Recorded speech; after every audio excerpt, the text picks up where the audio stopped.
Welcome to Crisis in Perception, where we examine the systems shaping our world, one book at a time. Today we're diving into Laura Bates's Men Who Hate Women.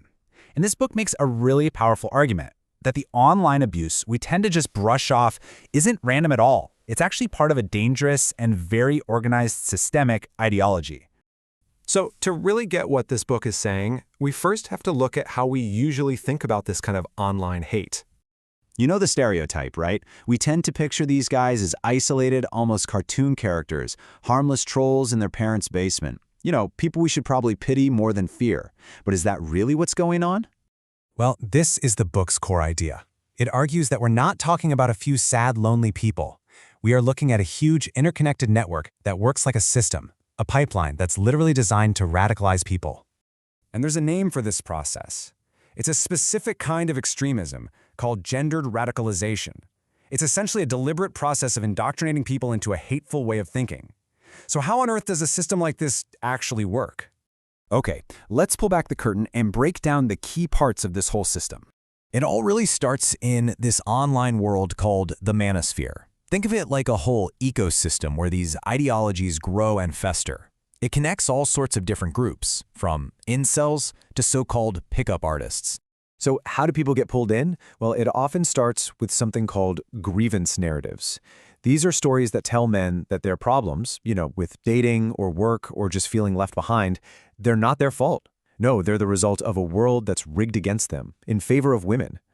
This is what they call the red pill moment. And it's so powerful because it offers easy answers and a sense of belonging. And what really pours gasoline on this fire is the technology itself. Get this, a staggering 70% of the videos watched on a platform like YouTube are just served up by its recommendation algorithm. And that algorithm can, and often does, create a rabbit hole that funnels people toward more and more extreme stuff. This funnel is the perfect way to picture the whole process. It takes someone who's maybe just lonely or curious, and step by step, it narrows their worldview down into pure resentment and hate. Bates actually saw this happen herself. She created an online persona she called Alex and just watched how a quiet lurker could be completely desensitized and radicalized over time. So this is all happening online, right? But the most important point is that it doesn't stay online. This radicalization has devastating real-world consequences. This ideology isn't just people venting online. It's used as a direct excuse for violence. I mean, you can see it laid out, plain as day, in the manifestos of mass murderers like Elliot Rodger, who was radicalized in these exact same online spaces.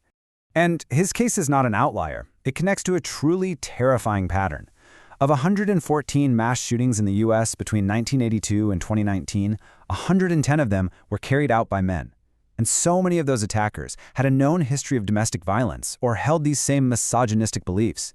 The connection is it's undeniable. And that brings us to what is really the central argument of the book. We have to stop seeing misogyny as just a bunch of separate, isolated incidents. We have to start seeing it for what it is, an infrastructure.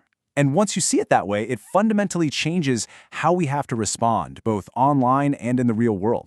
Which really leaves us with one final, challenging question. Once you see the mechanics of how this system works, how can you possibly ignore it? Look, we have only just scratched the surface here. To really go deeper into the research, the stories, and the potential solutions, we absolutely recommend you read the book for yourself. For the full, long-form, deep dive into this book and its ideas, follow the link in the description.